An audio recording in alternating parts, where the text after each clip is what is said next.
Come, Holy Spirit, and be our teacher. As we look at this Logos word, Lord, let it be Rima to each one of us. Speak into our situation, speak to our hearts, Lord. Let your word come alive. In Jesus' name. Amen. Okay, let me see who all are there. Why all guys are not showing your faces, and I feel a little better. I'm looking at some people. There, you're recording this, right? Yeah, I'm recording it. That is why I have 4 devices here. Okay. This is the 4th one here.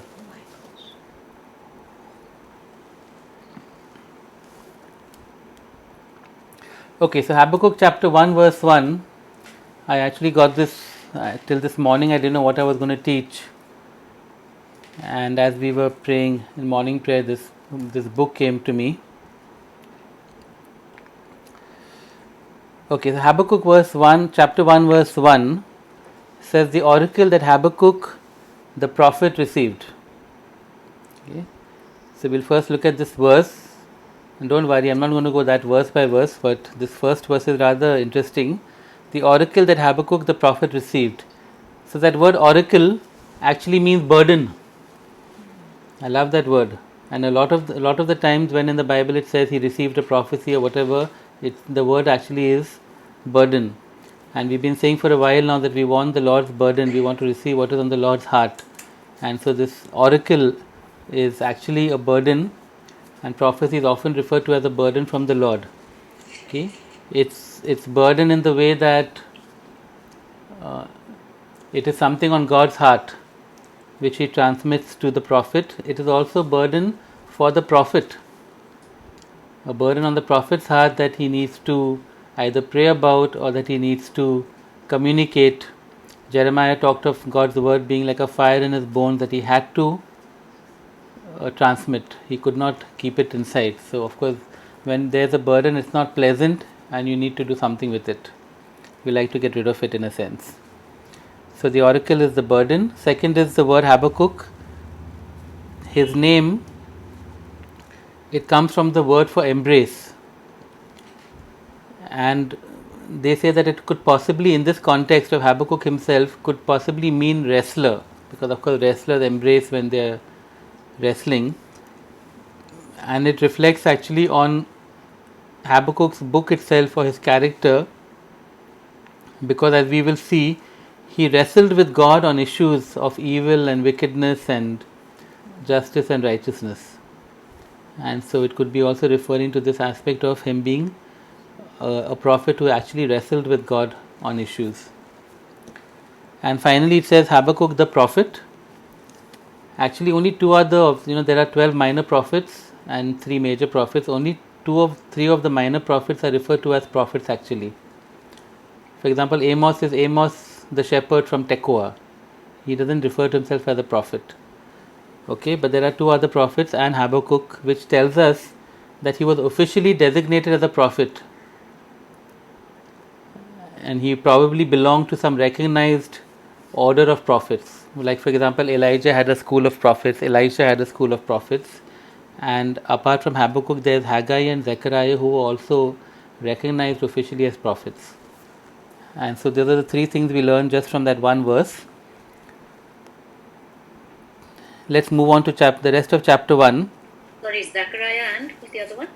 Haggai. But you should actually just check it for yourself and go through each of the books and see the first verse. And you will see who is called a prophet. Okay, so Habakkuk's book, if you are familiar with it, is basically consists of 2 complaints, 2 answers from God, and then a closing prayer by Habakkuk. Okay, so Habakkuk's first complaint and what God replies to him. Habakkuk's second complaint, what God replies to him, and then chapter 3 is like a closing prayer. Okay, so let's look at Habakkuk's first complaint. I'll read it out. How long? I'm not going to read everything, but I'll read out this. It's a short complaint. How long, O Lord, must I call for help, but you do not listen, or cry out to you violence, but you do not save? Why do you make me look at injustice? Why do you tolerate wrong? Destruction and violence are before me, there is strife and conflict abounds, therefore the law is paralyzed and justice never prevails. The wicked hem in the righteous so that justice is perverted. So Habakkuk's first complaint, quite simply, is how long? And that's a complaint that we are very familiar with now. It's been 20 odd years of praying for revival, and many times we have said, and many times we've sung the song, how long? And when you consider that that song was written in the 80s, somebody in the 80s was telling God how long. And now 2020, I'm still telling God how long. Okay. Of course, this context is one of injustice. Okay. What Habakkuk is saying, and it's such a familiar complaint, he's saying, why is God silent and doing nothing about evil in the land? Now the land here that Habakkuk is referring to is Judah and Jerusalem. Okay. What happened? Storage for. What does it matter? It doesn't matter, no? Yeah. So, why is God silent and why is God doing nothing about evil in the land? Okay, look at the words he uses: violence, injustice, wrong, destruction, strife, conflict, lawlessness, wickedness. This is the description of the land of Judah, and of course the capital, Jerusalem. By now Israel, the northern kingdom is gone, destroyed by the Assyrians. Okay. And so Habakkuk is praying, he's bringing the condition of his nation before God, and he's saying, God, there's so much that is wrong here. How long will you be silent? How long will you do nothing about it? Okay, and he has some complaints about God, not just to God, but about God. He says, God, you are deaf to my cries for help. He says, you are refusing to save and you are tolerating wrong. These are all things that Habakkuk has against God in a sense, as he complains about the state of the nation. Okay. And there are similar cries in the Bible. So, for example, in Luke 18 verse 7, in fact, Nestin just did this yesterday. Luke 18 is the parable of the persistent widow. And in Luke 18 verse 7, Jesus says this: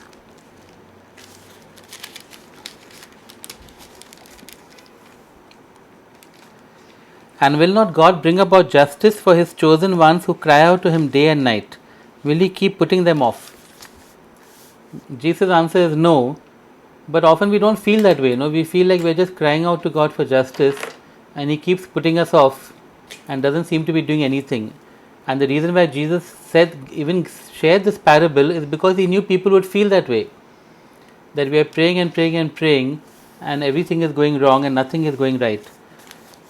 All the way in Revelations, the last book of the Bible, in chapter 6 verse 10, I'll read it out, don't need to go there. You have the souls of those who had been slain, and they are saying, they called out in a loud voice, how long, sovereign Lord, holy and true, until you judge the inhabitants of the earth and avenge our blood? So all the way in Revelations, they're saying the same prayer, how long, till you actually do something. Now Habakkuk could have learned from the psalmist. There's a very famous psalm, it's Psalm 73. Okay, where the psalmist is actually saying exactly what Habakkuk is saying. He's saying, God, the wicked flourish. Those who are evil are prospering, they're doing really well, and you seem to be doing nothing about it. Okay, it violates the psalmist's sense of justice, which is that good people should prosper and bad people should do badly. But the opposite is happening. And then in verse 16, the psalmist says, when I tried to understand all this, it was oppressive to me. As long as he tried to understand it with his mind, it made no sense. Verse 17, till I entered the sanctuary of God, then I understood their final destiny. Okay. So Habakkuk could have learned all of this from them, but he must have known his Bible, but still, we also have the Bible, we also don't learn anything, and we carry on complaining. And so a very normal and natural and common complaint of Jeremiah. He's saying, how long? How long will you allow injustice to suffer? We've prayed those kind of prayers for India, no?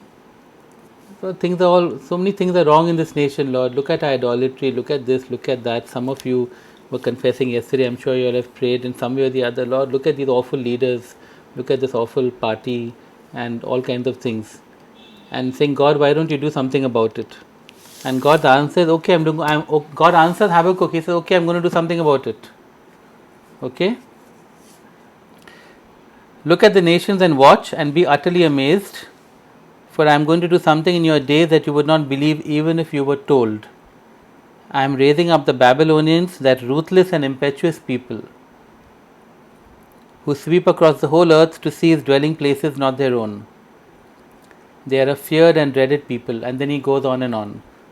Okay, God describes how awful the Babylonians are, how cruel, how ruthless, how wicked, how terrible, and how they're going to come so fiercely and destroy Judah and Jerusalem.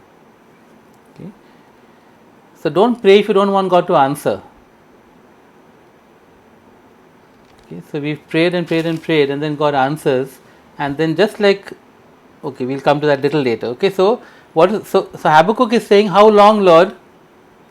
And God says, judgment is coming.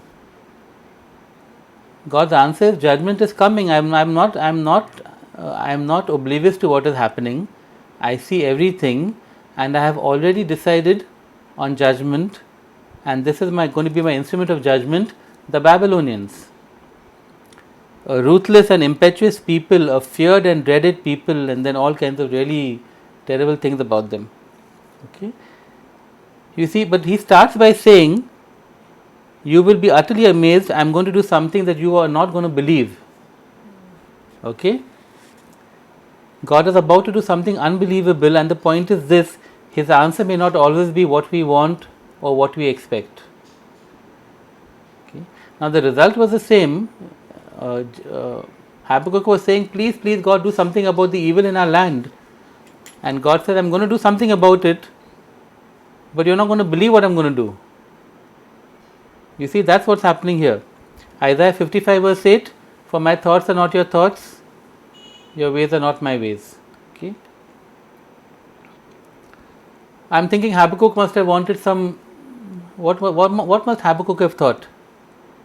I mean, let's look at our country. Okay, let's look at, oh God, such an awful party. Oh, these evil people, our evil home minister. God, what are you going to do? What was the answer? What was the answer last year for everybody who prayed this? Oh, for another party to win the election. Wasn't that the answer we wanted? You see, maybe God has sent the virus instead. We didn't want that answer, did we? You see, I have no idea. I'm just saying that God says that I'm going to do something to punish this nation. I'm going to do something to shake up the nation, but we don't want that answer. We'd like another answer. Yeah? God will punish his people through the Babylonians whom he is raising up. And that's why God said, look at the nations and watch. You see, we have to be able to look at events, whether local or national or global, through his eyes and discern what he is doing. And there could have been a time when Habakkuk and people have been praying against the Babylonians. Oh, these guys are getting powerful. Oh, there's danger to Judah and Jerusalem. Let's pray for this nation to not be strong. And God says, no, the opposite. I'm going to use them. I'm making them terribly strong. And they're going to be my instrument. Okay. God underlines his sovereignty. You see, he is the Lord of history. Things are happening in the nations. God is sovereign. Okay. So can I ask a question? Yeah. So therefore, I'm just taking it as in the context of what you said, whatever we might have been praying, whatever, it doesn't necessarily mean that we've not got it right about maybe an evil particular, evil or whatever, party that's not doing God's work or whatever it is. It's just that he might decide to strengthen them and use them. I'm saying the Babylonians were not nice people, and they were not doing anything that was good. God is clearly saying that. but he was still using them for whatever his instrument. So that could, therefore, for us to be able to discern that in a particular context, it could be, I'm not saying it is, but I'm saying it could be that they are evil, but that is God's plan. That's also a possibility. That's also a possibility. Yeah. But of course, his point was the society as a whole being evil. Yeah. My personal view is that the focus was so much on a party and a group of people, we forgot about the society. God is shaking up our nation. He's not shaking up a party, he's shaking up our nation. But a lot of focus ended up being on a certain group of people, and we forgot about the nation and what was going wrong there, which was far deeper actually, and it's all being exposed now. So God says, I'll do something. I mean, his answer may not be what we expect. So the moment God gives his answer, we have Habakkuk's second complaint. Okay, Habakkuk's second complaint: God, how can you do this? How can you use the Babylonians to do this? Yeah, you see, because God's response doesn't line up with Habakkuk's understanding of him. That's the issue. It's not a bad issue. Okay, Habakkuk says, "O Lord, are you not from everlasting? My God, my Holy One, we will not die. Lord, you have appointed them to execute judgment. O Lord, you have ordained them to punish. Your eyes are too pure to look on evil. You cannot tolerate wrong. Why then do you tolerate the treacherous? Why are you silent while the wicked swallow up those more righteous than themselves?" And then he goes on to talk about how evil the Babylonians are. He's already heard about the Babylonians. Okay, so Habakkuk understood that God was, he first acknowledges God's eternal nature. My, oh Lord, you are from everlasting. His protection of his people, we will not die. His right to judge and punish. He acknowledges all that, but he says, God, you are a holy God. How can you use an ungodly instrument for your purposes? Because it doesn't line up with Habakkuk's understanding of God. He figures that if God is going to judge the nation, he will use a righteous instrument to do it. He will raise up a godly leader, like we spoke a few Sundays ago of Josiah, for example. You would expect something like, yes, some godly leader will arise who will do something. Again, it's our notion of who is a godly leader, apart from everything else. God is up to his own things. Yeah? How can you use this? Because he says that, we are wicked. He has already complained, right, about Judah and Jerusalem, how wicked they were. But he said these guys are more wicked. So it's like, how can the wicked swallow up those more righteous than themselves? So he's got a second problem now. That God, you're going to use more wicked people to punish people who are more righteous. Suddenly he's calling the Judah and Jerusalem people righteous, but it's only by comparison. Before that they were extremely wicked, and they still are. Okay, but the Babylonians were worse. And so he describes in great detail how awful the Babylonians are.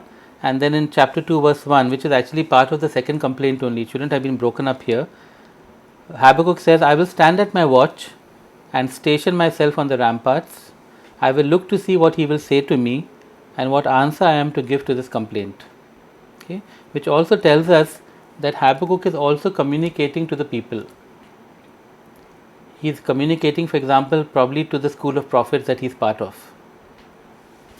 And that there are more than, it's not just that Habakkuk is speaking on behalf also of a group of people who are struggling with this issue. And therefore he is going to give the answer to them. This is what God is saying about this. So they are talking among themselves and saying, how long is it going to carry on? Then God answers. Then Habakkuk, they are again talking and saying, but how can God do this? How can he use a wicked people? And now he's waiting for God's answer. Okay. Can I ask something? Yes. Akshay. Okay. Huh. Yes. Say. So in Job and stuff. Okay, when Job asks him questions, God seems to not be very happy to answer. He seems pretty aggressive. But when people like Habakkuk and Jeremiah and stuff like that, they seem to question God in slightly worse ways. How come God's response is so much nicer? at sometimes. I mean, he's rather patient with Job also, isn't he? 42 chapters. I mean, that's a special case, right? Like Job was in a much worse position than Jeremiah or Habakkuk, right? Maybe, maybe not. I mean, look at what happened to Jeremiah. He spent half his time in a pit. Every time he did something, he was thrown into a pit, for example. You know, you have run with horse. You have stumbled with men. How will you run with horses? Your own family will betray you. Your brothers will betray you. So he also had a hard time. And Habakkuk is living as a prophet in a very evil society. He probably was also killed along with how all the other prophets were killed eventually. Could it also be that Habakkuk and Jeremiah were like prophets to the nation, whereas with Job it was a very personal, it was a personal thing. It was happening to him as a person, not in the context of the nation of Israel. Yeah, possibly. But I want to say that God was very patient with Job, and even at the end, yes, he does rebuke him, and yet he blesses him, no? Yeah. And in chapter 42, he says that you have spoken wrongly of me, unlike my servant Job. He actually appreciates Job at the end. You know, so and Job doesn't have a problem with the admonishment, because he says that earlier I'd heard of you, now I have seen you, or now I know you, something like that. So Job sees all that so-called what we think of as rebuke as God revealing himself actually, as a more intimate encounter with God. Yeah. So I think God is fairly okay with what Job did also, because Job does complain a lot actually. Okay, so finally I said no, that he's part of a larger group. So receiving God's answer to his complaint is not just a personal matter for Habakkuk. It is part of his function as a prophet. So he keeps watch and he waits for God's reply. He says, I will stand at my watch. That word watch, that's my function. That's my duty here. It's not just that to satisfy my own curiosity or my own understanding of the situation, but this is my function as a prophet to this nation. Yeah? And we will see how God replies and actually affirms that function. So, first complaint, how long? God's answer, judgment is coming. Second complaint, how can you? How can you do this like this? And the Lord's answer is, have faith. Okay. Then the Lord replied, write down the revelation and make it plain on tablets, so that a herald may run with it. For the revelation awaits an appointed time. It speaks of the end and will not prove false. Though it linger, wait for it. It will certainly come and will not delay. So God says, I'm giving you an answer now. Write it down, so that everybody can read it. And he says, write it down, make it plain on tablets, so that a herald may run with it. So it's as if it was going to be disseminated to everyone. Okay, this is what I'm saying. The Babylonians are coming. Tell everyone about it. But they're also going to have this problem that you have. So tell them everything. Okay, and we'll see what the everything is. So that when the tragedy strikes and the same question is on everyone's lips, they will already know the final outcome. Okay. Now when you consider the fact that Habakkuk did this, let's assume he did it. He wrote it on tablets. There's no reason to assume he didn't. And he disseminated it to the nation. Nobody listened, except Jeremiah. You see? And so when the Babylonians came, Jeremiah was the only one who was saying, sorry? Jeremiah and he were in the same time. He would have been before Jeremiah, no? Because Babylonians are coming after this. Jeremiah was living in the time of the Babylonian coming and destroying Jerusalem. So what do you mean by only Jeremiah listened? Because everybody else was saying that no, God will save us, and Jeremiah said no, they won't. God won't. Okay. You see? The false prophets were saying no, everything is going to be hunky dory, and Jeremiah was saying no, and God had already said no. He had already said, I'm sending the Babylonians. By the way, even Isaiah was Even Isaiah was before this, and Isaiah also said the same thing, that the Babylonians are going to come. Okay, so the revelation was made plain on tablets. It was sent out. And what are the characteristics of the revelation of the vision? That it awaits an appointed time. Okay, that whatever God is saying will happen, there's an appointed time for it to happen. And that it is true, which means it's not false, because you see, when something takes time to happen, we start to question whether it is true at all. And the third one, it may linger, but it will certainly come to pass. Okay, and of course, this is addressing his initial complaint, how long? He is impatient for some solution. And God says, I am doing something, and then I will do something else also, but that will happen at its appointed time. And even if it's going to linger, you can be certain it will come to pass. What is the second thing He's going to do? What is the first thing God is going to do? Somebody, what is the first thing God is going to do? Raise up the Babylonians. Raise up the Babylonians to punish Judah and Jerusalem. Okay, what was Habakkuk's problem with that? You're using more wicked people to punish less wicked people. God says, no, something else is going to happen. Write it on a tablet and send it out. Okay, and from verse 4 he goes on to say. So let me just break the suspense and say, God says, I'm going to punish the Babylonians also. That is basically God's second answer. Okay, that they're not going to get away with it.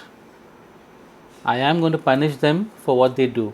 They are ruthless and dreaded and fearful and fierce and cruel and all of that, and they will be punished for what they did. Even though I am going to use them to punish my people, but they will be punished. Okay, similar to Psalm 73, where the psalmist is looking at only a certain span of time and saying, no, but the wicked are flourishing. And God is saying, well, look a little later and see their final destiny. Yeah. Similarly with this, if Habakkuk stops at, God, the Babylonians have destroyed us, they are wicked people, how could you use them? Then of course God is unjust in all kinds of things. But God is saying, well, look a little further. I am going to punish the Babylonians. And in fact, he was going to punish the Babylonians so badly that they would be wiped out from the face of the earth, while Jerusalem would still remain. Where is Babylon today? What is Babylon today? Iraq as a nation. What is Babylon today? Nothing. It's ruins. Yeah. Sorry, what did Supriya say? No, nothing. Yeah. What did Mama say? Supriya said something. Yeah. It's ruins basically. What is Jerusalem? It's still around, no? So from the rest of chapter 2 is God saying that He's going to punish the Babylonians and how He's going to punish them and what their sin is. So he's telling Habakkuk, I am not blind to the faults of the Babylonians. Again, to go back to Pervin's question, God may very well have raised one party to teach the country a lesson. That doesn't mean that He is blind to their faults. Yeah? And that He will not deal justly with them as well, but at His appointed time.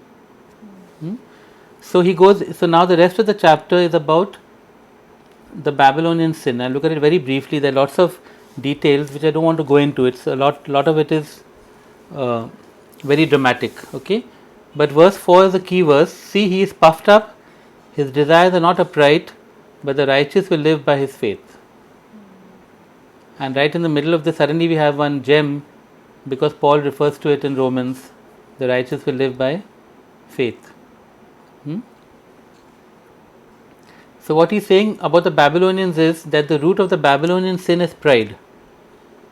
See, he is puffed up. And because of that pride, from the inner being only, the inner desires, there's something crooked.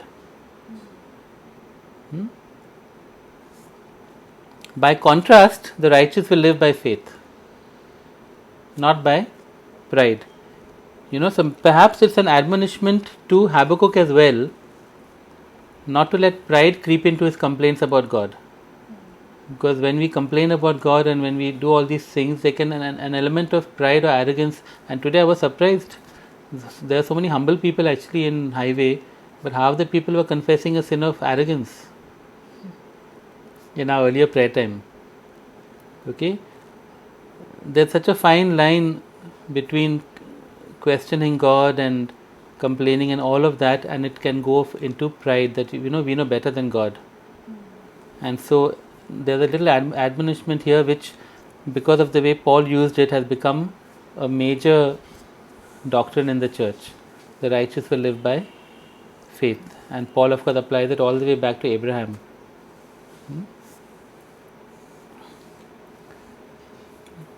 Of course, there also in Genesis 15, Abraham believed and God considered it as righteousness.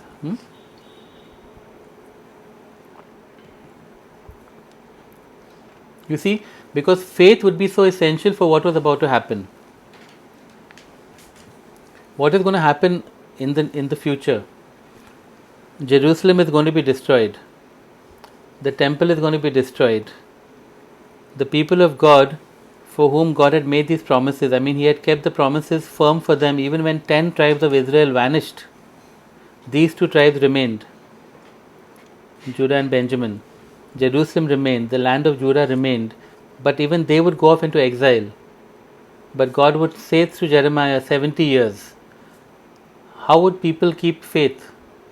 They would just have to believe. The righteous will live by his faith. You see, it would be so easy to forget about what God has said, to lose faith in what God has said. That 70 years of exile, and then we'll be able to go back home. Which means not we, but our children. So, just in the middle of him talking about Babylon and saying that I know how bad Babylon is and I will punish them, he tells Habakkuk, but this is how you are to live. Not just him, of course, the whole nation is to live by faith. And therefore, faith would also have meant that when the Babylonians came and laid siege to Jerusalem, they should have just given up. But they did not. Okay, he goes on to talk about five, let's say, cardinal sins, 5 main sins that Babylon would be guilty of and that he would punish them for. I'm looking at them very briefly because I want us to reflect upon those sins actually. Okay, so first they are in 5 woes. Okay, first is in verse 6. Woe to him who piles up stolen goods and makes himself wealthy by extortion. Okay, so the first one is plunder. It's the hoarding of wealth, and of course none of us do things like this. Okay, but an example for us would be that we are storing up treasure on earth instead of in heaven. Okay, that is an example of plunder in our time. Second is in verse 9, woe to him who builds his realm by unjust gain. And then in verse 10, you have plotted the ruin of many peoples. Okay. So unjust gain, you are gaining over others' ruin or others' misfortune. Okay. So in a more palatable way, shall we say, for our thing today, maybe selfish ambition. That doesn't sound so bad as what the Babylonians are doing, but that's something that's comparable in our time. What did you say, Udaya? I didn't get it. Maybe what? Selfish ambition. Selfish ambition.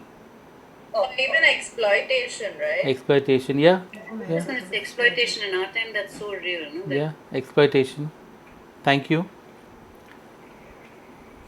Third, in verse 12, woe to him who builds a city with bloodshed and establishes a town by crime. So the third one is bloodshed, crime, violence. We do none of that stuff, but Jesus said what is comparable? Anger, a temper. I only have a hot temper. I've not killed anybody.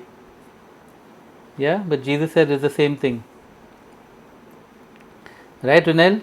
It's the same thing. Excuse me? No, just, I'm not saying that you're like that. The same thing. Pot calling kettle. Somebody said something. Akshay was making some joke. Are Deepa is here today. Are wow, hi Deepa. Not seen you for so long. Verse 15 is the fourth one. Vote. Why are you saying that in our time there's no violence, crime, it's anger? No, not our time. We are none of us here are doing it, no. Oh, and for us. I want to apply. Yeah, personally, I want to apply it to ourselves, no. Yeah. Yeah. Fourthly, woe to him who gives drink to his neighbors, pouring it from the wineskin till they are drunk, so that he can gaze on their naked bodies. So immorality, seduction, perversion, lust. So I was going to say in our time lust. I mean, we are not perverted, we are not seducing people, but lust, our thoughts. Huh? Pornography, whatever. Those are the things that are that we would be guilty of. Yeah. The Babylonians have taken it to some other extent, fine, but that doesn't matter. Jesus has raised the standard so much for us. Okay, and the fifth one is a familiar one: idolatry. Woe to him who says to wood, come to life, or to lifeless stone, wake up. Okay, idolatry, trust in the lifeless, trust in what does not give life actually, what cannot give life. Not only that it does not have life, it cannot produce life either. And again, in our time, of course, we may not have idols, but I thought of our priorities, for example, the things that we give importance to and that do not give life actually. In what Jesus, in the life that Jesus wants to give us. So, yes. What was the third one? Anger, bloodshed. No. Fourth one. Third. After selfish ambition and exploitation was what? Bloodshed. Oh. Bloodshed or anger. Fourth was immorality and fifth was idolatry. Okay. So to go back to the story, God is saying that I know the sin of the Babylonians. These are their sins. I know what all they're doing wrong, what all they're going to do wrong, and I'm going to actually in this whole passage, he says I'm going to punish them for each of those sins to the extent that in verse 6, will not all of them taunt him with ridicule and scorn? He's referring to Babylon and the Babylonian king. That they'll be brought down to such a state that they will be taunted with ridicule and scorn because of these sins. And all I wanted to say was that all of this can be true for us also. We hoard treasure on earth, we have selfish ambition, we are guilty of anger, of lust, and of wrong priorities, which are in a sense the same sins that God was going to judge the Babylonians for. At what point or where in the Bible did the Babylonians actually be? I mean, did this prophecy come true where they were stripped down and whatever taunted and? Daniel. We are not told the details, but Daniel is where it goes from Babylon to the Medo-Persian Empire. There's a passage where the nation is brought down, and the Medo-Persian Empire starts. And all of this would have happened to them, because that's what happened in that time. No, when one empire conquered another, they basically destroyed them, humiliated them, raped their women, did all kinds of things. I mean, that was par for the course. I have a quick question. Yeah. So when over here, like normally when we pray and when we say God raise up a generation to declare your word and things like that, it's like it implies like he's equipping a generation or giving them skills to do that, right? So here when it says raise up the Babylonians, what does this mean actually? Raise up, activate them or what? He's raising them up to be conquerors. So that raise up would be like awaken them to conquer, or what is it? To give them the strength or the ability. But the strength and the ability to conquer is coming from him. He's sovereign, no? He's Lord of history. So this nation is there. At the moment, the nation is not strong. He says, I'm going to raise them up, and they're going to be my instrument of judgment over nations that are evil, including my own people. That's what he's going to do. Okay? And then Sorry. yeah, Okay. no, I had a question. and then I will punish them as well. Now they could have done it without being wicked and cruel, but they are going to be wicked and cruel, so they will be punished for that. Yes, Supriya. So this is something I've been really struggling with. So there's got to be a point where injustice and wickedness bothers us, right?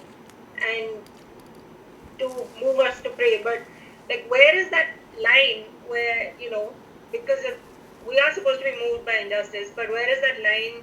Where do we cross the line into like arrogance? Like, that's something I'm wrestling with, because I feel it's required to be bothered by what goes on around us. But hatred and anger, those, I don't know where to hold that tension. I know that there's some sort of fine line tension thing there. I personally wrestle with this. Yeah, I guess all of Maybe us. I'd hold this as a promise that will not all of them taunt him with ridicule and scorn. That's maybe something I'd look forward to. Like, not for us, obviously. I'm okay with us going through a period of being chastised and rebuked. But I'd maybe look forward to something like this. And I don't know if I'm communicating my question, but I'm really struggling. Yeah, no, we all struggle with that, no, and that's why for example, in the Old Testament also, though the Old Testament, all of this is not there in the New Testament. In the New Testament, it is that God does not want anyone to perish, but all to come to salvation. So that's obviously what we keep in mind. And if you were there in the morning prayer where Adele was saying that we need to pray for our Prime Minister, and she was mentioning that we should pray for them by name, even by their first names, because that's how God sees them, obviously, sees him. But in the Old Testament also, where all of this is there, where there is judgment and all of that, even there God would constantly, for example, tell his people that to remember, for example, that they were slaves, to remember that their condition, so really the antidote to any arrogance or pride for us is always where we came from, that I was no angel myself. I'm yet not an angel, but we were even worse before Jesus, and so we have no reason to be proud ever. So, and I mean, just keep praying for God to refine how we communicate and how we feel also, which is why Jesus tells us to pray for our enemies and do good for them and bless those who curse us and all of that. When we actually do it, then our hearts will start to change, no? But that doesn't mean that when we see something that's just blatantly exploitative or wrong or whatever, evil in that sense. I mean, everything from abuse and violence, and like an abuse, somebody who's whatever, people who go out and say massacre people, communal, whatever. That doesn't mean that our hearts don't get rent by that. No, his heart is rent. You're saying it just should mean that even if person X, or whoever one thinks of, Osama bin Laden, let's take Osama bin Laden, even for him we have to recognize that he's somebody that God loves. Yeah. But that doesn't mean that we're not completely gutted, upset, angry, all of those things by what has been done, by what he has done. That's true. Which is why I don't think any of us have a problem with feeling. The whole lesson of Habakkuk is how are we seeing, not what are we feeling. How are we seeing what is happening and what God is up to? That is where we go wrong actually. It's not in the feeling. We are feeling the injustice, we are feeling we want things to happen. What we fail to see is what God is doing. Because we don't hear from Him. Now I feel an utter failure of the church. Why were we not ready for this crisis? If God reveals things to His prophets, why were we not ready? Because we were not hearing God. He was not surprised, we were surprised. You see? And that means He had already communicated. But we were not listening. Okay. Now we know that there were prophets who said that, and I'm thinking to myself, then why didn't they say it more clearly or whatever? And I know in the Indian church, it's just that whatever I know of, nobody was talking about anything. You know, God wants to tell His people, so we are ready. No, I was So thinking. would ready mean? Sorry. Maybe, sorry, I think we should have been praying against this. If it was mentioned in September of 2019, why weren't we praying since then? So praying against the pandemic happening. No, so if it was going to happen, as I'm saying now, the issue is not the virus; it's the panic. Yeah. The issue is the decisions of leaders. It is not the virus. Yeah. It's the decisions of leaders. So even now, when I hear these articles and all that, oh look at what we've done, migrants. The issue is not that. The issue they should never have been asked to go home in the first place. Not how can we get them home. We are praying the wrong things. We want the wrong things now. We are stuck in the wrong things. So all the articles that see how we treated them, we should have done this and that. No, we should never have done this in the first place. Should have not locked down, you We say. should have locked down in the first place. But who was praying that? We were all caught unawares. Why was the church caught? I mean, I'm not blaming the politicians. They don't know from any better. Yeah. They've been misled by the experts. Yeah. You mentioned a date saying September last year. I mean, to be honest, we can pray for God to work in this situation even now. Even Yeah. right now, He can. We are praying. What was Yeah. the prayer in September, if you had to say, September 2019? There was nothing on the horizon. We didn't know what to pray for. We were praying for more missionaries in China. That's what I'm saying. But apparently, in September 2019, there was a prophecy that the nations will be in turmoil in the first few months of this year.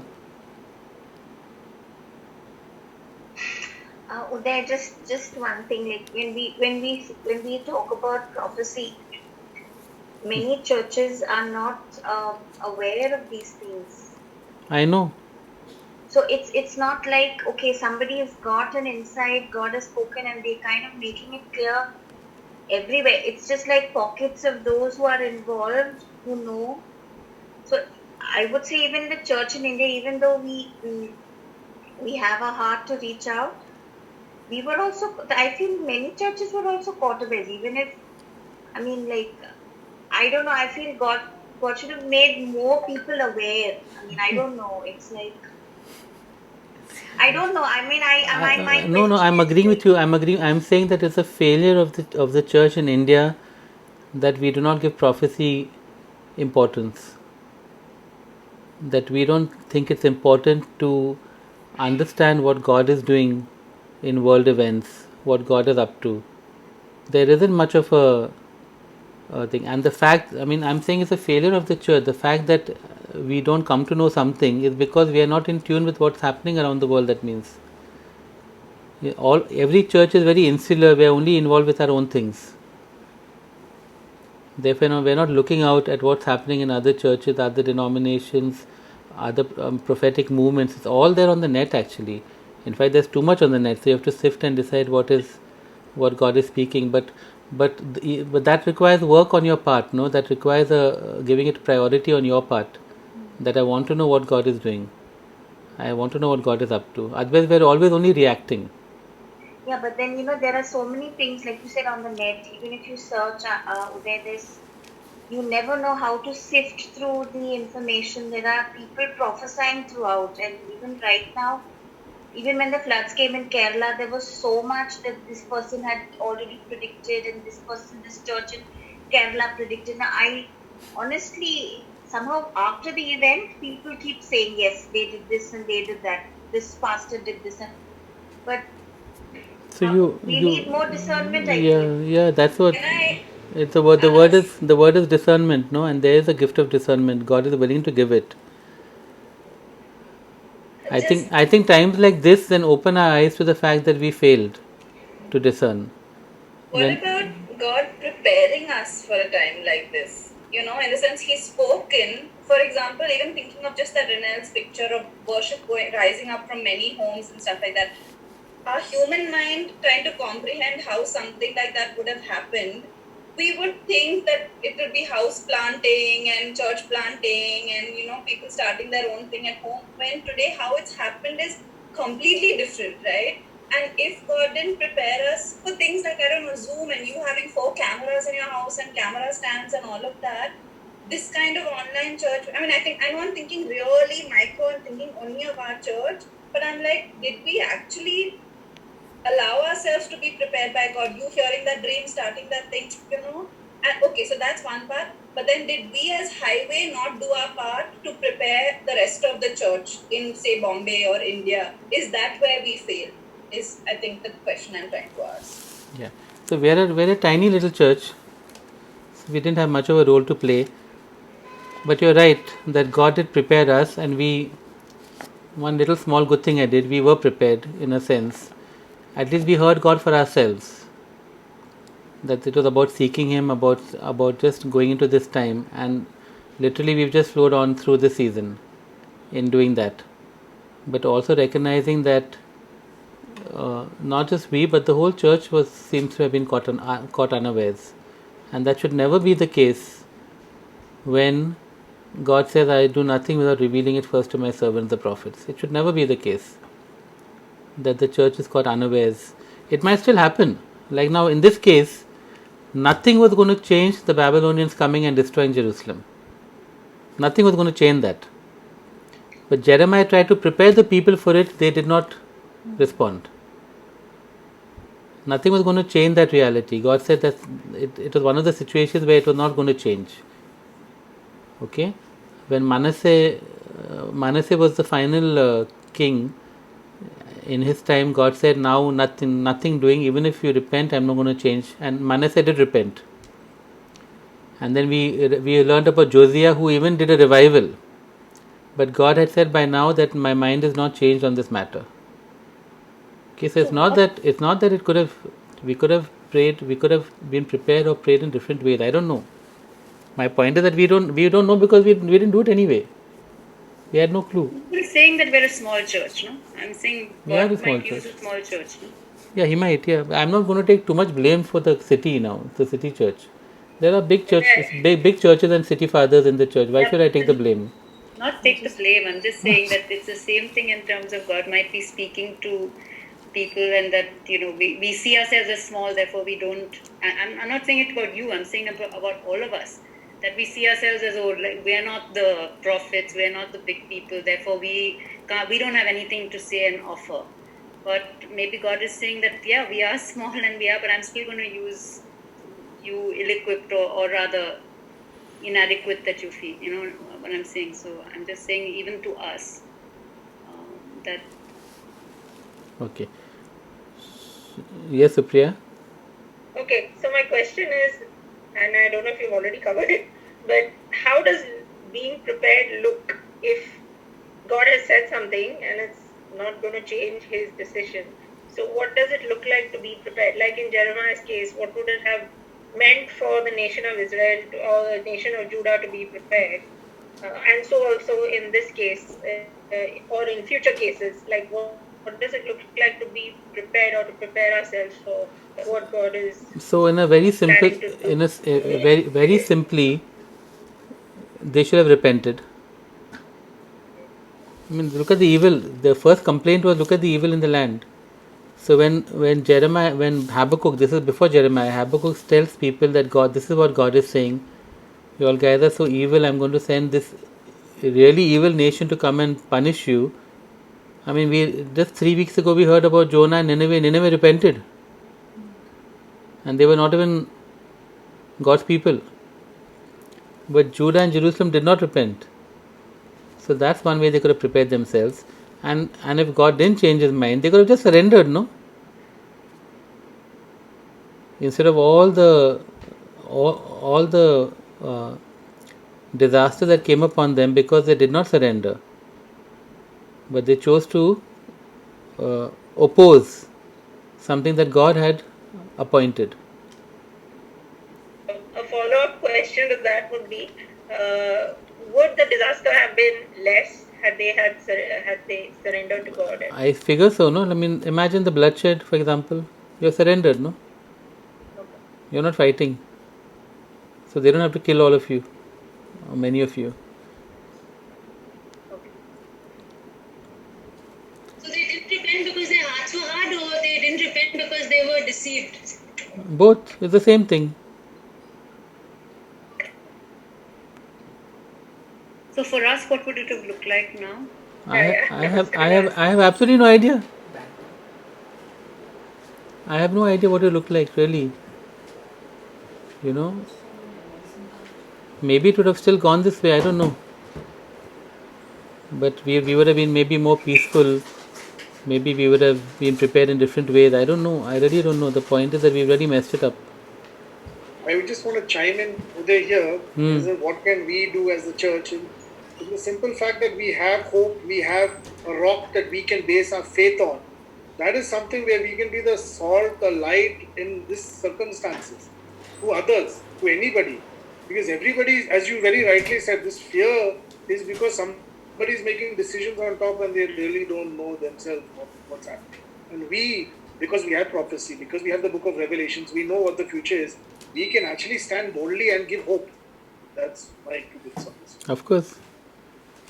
Which we do generally, and we can do especially. I mean, in the darkness, the light shines. So we should be shining all the more in this darkness. Just to give Rahel that confirmation that Highway Church has been online using communication for much longer than most people. So you guys have been prepared, really prepared for this. With all the tweaking and things like that, you're far more prepared than most churches. Look at the Catholic Church, look at the Anglican churches. They're now only trying to figure out, we have to have online demographics. No. Yeah, you're telling Rahel, no? No, I just confirmed. I just want to say that what she was talking about is right. Highway Church is prepared. That has been prepared for months. Actually, today I was reminded about what you shared with us about Francis Chan, right at the beginning of, I think one at the beginning of when Highway Church started, that it was not a big thing, but it was going to be in homes and what he did. And I just was reminded of that today, actually, when I was looking at, just thinking about what's been happening the last 3 weeks or 4 weeks in Highway, that it's actually been house churches, literally, people gathering in homes and, from your home, and all of us gathering in homes, and something completely radical different happening. And he shared that he gave you that vision along. Yeah, so I think we were prepared for this season, but we should have had a global picture. We should have known what God was doing in the nations and been able to at least pray. It may not have worked still. I mean, we may have prayed and people would have still done this nonsense, and maybe that's part of the shaking that's happening. Okay, again, I mean, that's why even today now, as we worshipped and as we pray, I do believe that something has changed. I can see glimpses of that in all that I'm reading. I can't prove it because I focused on the wrong information. I wanted to see a certain thing happen. Now that hasn't happened, and therefore for me, I mean, it's like Habakkuk only. He had a certain expectation of the answer. I can see lots of other answers, and so therefore I have concluded that, as I will conclude in chapter 3, what I have concluded for this thing also. See, these girls are smiling away. I don't know why they're smiling away. The girls in the top left corner. Sorry, I just want to say something. I don't know whether that actually fits in or not, but I think for me, my prayer right now is that God will use this for our country, especially to improve the employment opportunities, living conditions, and all sorts of other things in the rural area. Yeah, that's an amazing point, and I think that's something we should really pray about. That all these people that they've seen, she's vanished after sharing that bit. Where's Anne gone? She's fallen off the. She's fallen off the grid. She'll come back. She's been coming in there. Yeah, poor thing. You're back, Anne. Some other call came in and I by mistake. You have to do your you have to do DND, and you have to have everyone. What does that mean? Right, that's right. Put it on DND, and that no call will come in. Okay, I should do that next time. Yes. No, so I'm just saying that our government will wake up, that all of these laborers and all, if they don't have to keep coming to the urban areas and all, they will be able to live well and earn properly and all in the rural areas itself, so that our country itself, I'm saying that will be more accessible and all that for, I don't know. Yeah, that's one of the things I've thought about. That it has exposed the transient nature of this kind of economy, where everybody has to come into the cities and do something. So I mean that's a good point. One of the things that we should start praying for. We don't pray for these things, but that's something we really should be praying for. Like revival in the villages almost, right? Like yeah, That's exactly. not going back. It's actually better. Sorry. It's not going back. It's actually saying how can it be better? We know what was wrong. We don't want it to go back to what was wrong. We want it to be Yeah, exactly. what God would envision. Exactly. I'm feeling that, this is the kind of thing. Chalo guys, this is the kind of thing we should be praying about, yeah? What I was trying to say earlier, which is actually now going back in the discussion, when that whole thing was going back and forth about injustice, was the very simple New Testament principle that we wrestle not against flesh and blood. So when our focus is on people and things that are upsetting us, then our prayers are more superficial. Whereas when we recognize or discern what is happening, whether it's in line with prophecy or what God reveals when we pray, then we can focus it on in spiritual warfare. So to underline the main point, to be able to know what God is up to. And he wants to reveal what he's up to. Okay. In this case, it's revealed through Habakkuk complaining to him. And that's fine. It ends in verse 20. The second God's answer ends in verse 20. But the Lord is in his holy temple. Let all the earth be silent before him. Okay. Yahweh is enthroned in heaven. This holy temple is not referring to the Jerusalem temple. It's referring to heaven actually. He is worthy of reverence and awe therefore. Yeah. Let all the earth be silent before him. In a sense, he terminates the discussion with Habakkuk. Same with Job. At some point, finally, God terminates the discussion by appearing in awesome power, and from chapter 37 onwards, I think, where God reveals himself in power. Here also, he finally terminates the discussion. And so the next chapter is chapter 3, a prayer of Habakkuk the prophet. So Habakkuk's response now is prayer. Okay, actually there's a lot of praise in that, but we look at the prayer very, very quickly. We've really gone way over time, but it's okay. So the petition in Habakkuk's prayer is only 2 verses actually. Okay, our prayers are normally petition, but in this case the petition is actually just 2 verses out of 19. Okay. Lord, actually it's only 1 verse. Lord, I have heard of your fame. I stand in awe of your deeds, O Lord. Renew them in our day. In our time make them known. In wrath remember mercy. That is the petition actually. That is the only petition in this prayer. And the rest of the prayer is something else. Okay. So in a sense, Habakkuk is responding to the last line of God's answer. Let all the earth be silent before him. The Lord is in his holy temple. He responds with reverence and awe. I stand in awe of your deeds. Actually the word is fear. I fear your deeds. That word for reverence, no? And he prays that these awesome deeds that he is in awe of, God will renew in Habakkuk's time. The song that we sing, no, do it again. That's basically the same thing. God, I stand in awe of your deeds, renew them in our day. I want to see them again in my lifetime. But as you renew these deeds, not just the power and judgment and wrath, but also the mercy. He wants God's compassion to be revealed along with His power. You see, otherwise people will only see the power, the destruction, the judgment, the wrath of God.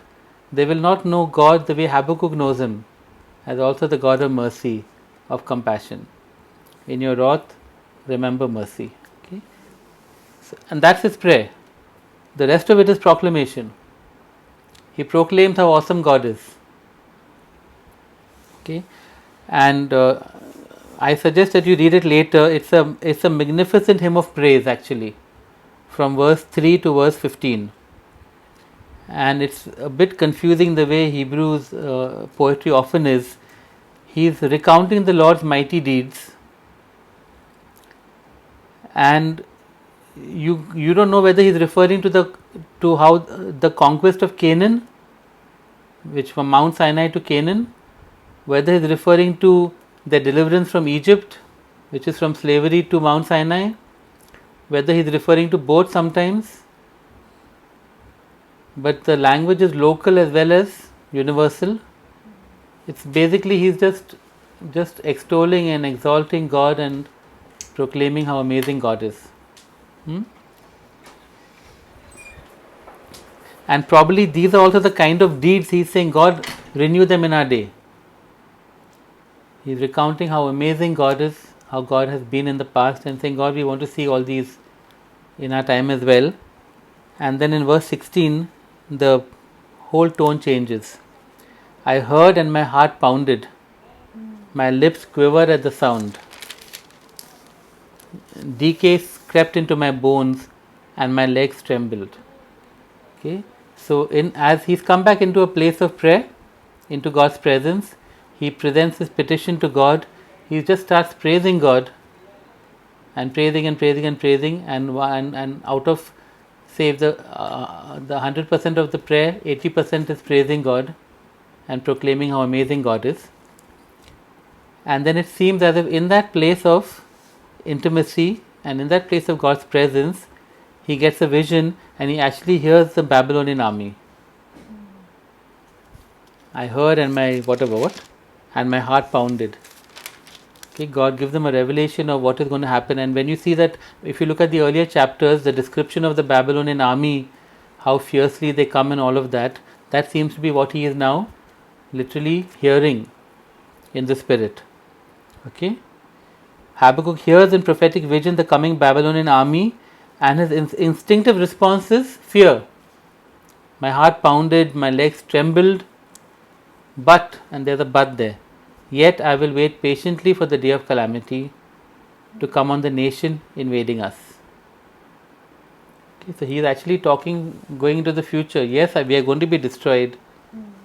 I will wait patiently. How did he start his prayer? How long? And now he says, I will wait patiently. That's so contrary to everything that we say when we say we will wait patiently for the Lord. I mean, it's always something that's so positive, and here he's saying, I will wait patiently for the calamity that God is going to. But it is that calamity that will affirm God's just nature, actually. Otherwise, it would be like, God, how can you use the wicked to punish the righteous or the more righteous? Just to clarify, he's saying, I will wait for the calamity on the bad guys. On the bad guys, yeah, on the bad guys. Okay, I thought on the... On the nation invading us. Yeah. He is resigned to the fact that, I mean, what was it, when he complained about the evil in the land, what was God's answer? I'm going to punish them. So he is resigned to that reality, that we will be punished. But his problem was, how can a holy God use an unholy people? And God says, it will happen too. He said, I will wait patiently for that to happen. It's not because he wants them to be punished. Otherwise, God does not make sense to him if that doesn't happen. This is the only way that God will make sense to him. Question about his petition. Yeah. So he's like, remember mercy. But it seems kind of strange to ask God to remember mercy. It's like asking Mama to be kind. It's like you know God will remember mercy. Like that's the kind of God He is, right? Yeah, but you know that Mama will feed you. You still ask for food.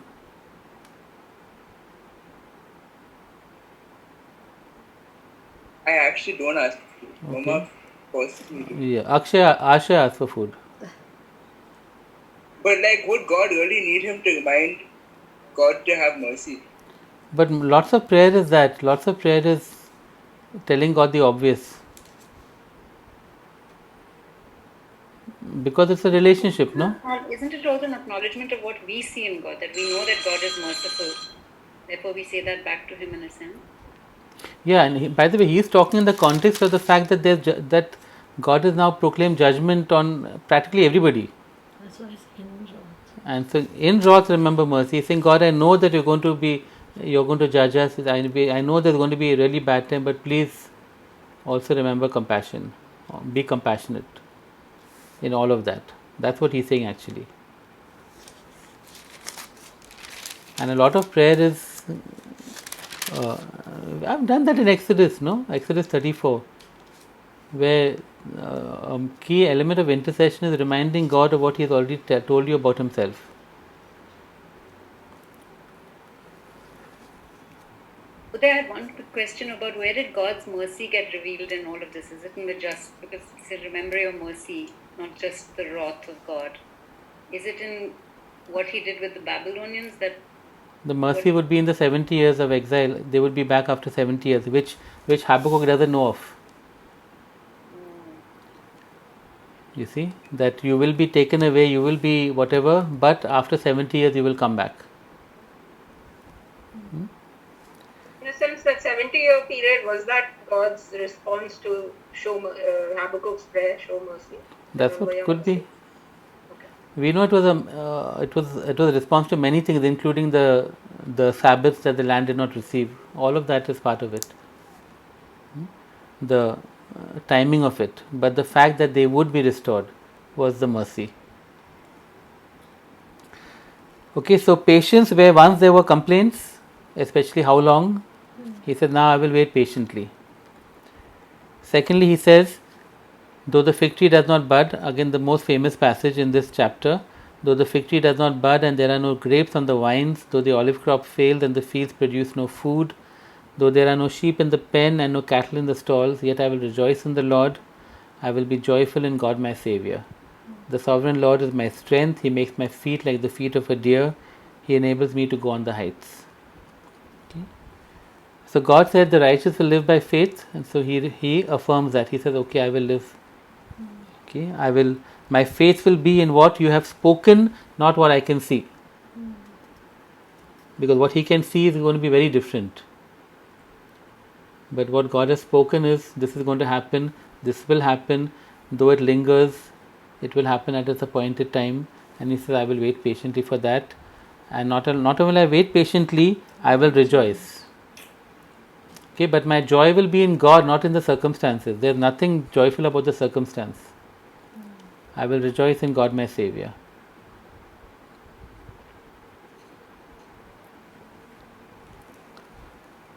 The sovereign Lord enables me to go on the heights. You see, God will enable him to rise above his doubts and fears and questions and issues, in order for him to wait patiently and to rejoice no matter what's happening.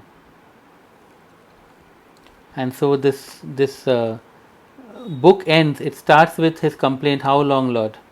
Actually, the complaints are more than just how long. It's saying, God, you are deaf to my cries for help. You refuse to save. You tolerate wrong. He really speaks quite badly about God in the beginning. But he wins over from despair and doubt to triumphant faith by the end of the book. Okay? And that is the beauty of the dialogue that he has with God. No matter what his complaints are, he doesn't move out of God's presence. And so in God's presence, all this dialogue happens, this back and forth happens. Ultimately, he comes to a place of patience, he comes to a place of peace, a place of joy, in fact, no matter what the situation. And I'm looking at this and thinking that though the fig tree does not bud, no grapes, I cannot see it, but I believe God has said it. And so we rejoice in God He is the one who will enable us to go above our doubts and fears and confusion. And we believe that what He has spoken will come to pass. And if God is speaking, that something amazing is coming out of this shaking. That there is going to be a mighty harvest to come. Yeah? If, as Chuck Pierce, who talked about the Passover thing, said that yes, something happened at Passover, but it took them 40 days to reach Mount Sinai, and all of that had happened over there. There was another period in the wilderness that had to be gone through. Let's go through that. Believing that I cannot see it with my eyes. I have glimmers of understanding. I cannot see it with my eyes, but God has done something, and we will see His manifestation soon.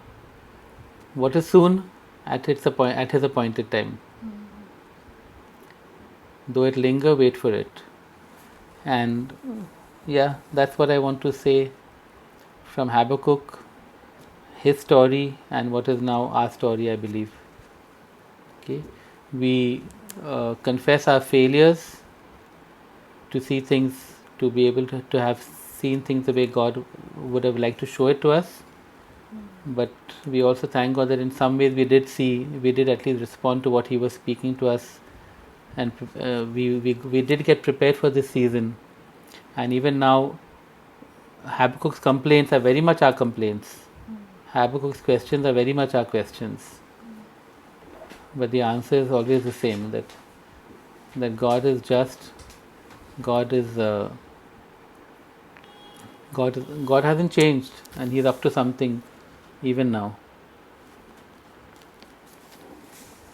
Uday, even what we've been going through ourselves, I mean, like in the midst of all this chaos, I look at people who are friends and all of that, who are so worried, so anxious, or whatever, and I just don't feel that because of our times of worship. I think of Saturday, which was such a joyful day in the midst of such chaos, around us and decisions. But somewhere I feel so joyful through this, feel close to God. I mean, it's such a different feeling now than what I see around me. Of people who don't know God who aren't in this place. Yes, praise God. Actually, we look back on these 2 months, there's lots of good things to thank God for, actually, for Highway at least.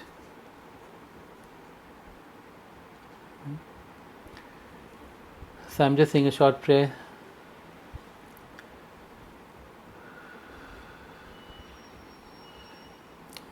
Lord, I pray, Lord, for discernment for us, for Highway, for your church.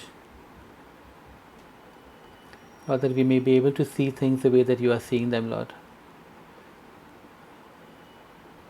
We don't want to be caught unawares ever again, Lord. And so I pray, Lord, make us a prophetic church. Make us a prophetic people.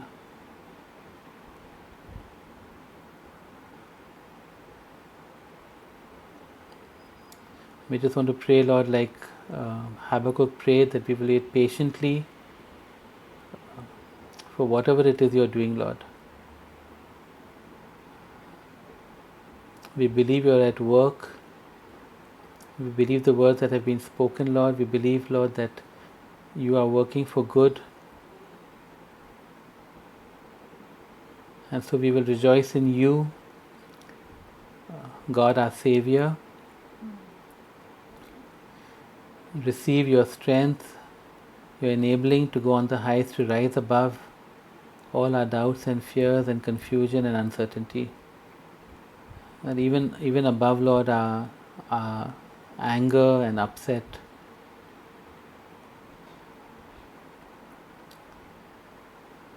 Come, Holy Spirit, pour out afresh, Lord, peace and patience and joy and fresh revelation. We pray this in Jesus' name. Amen.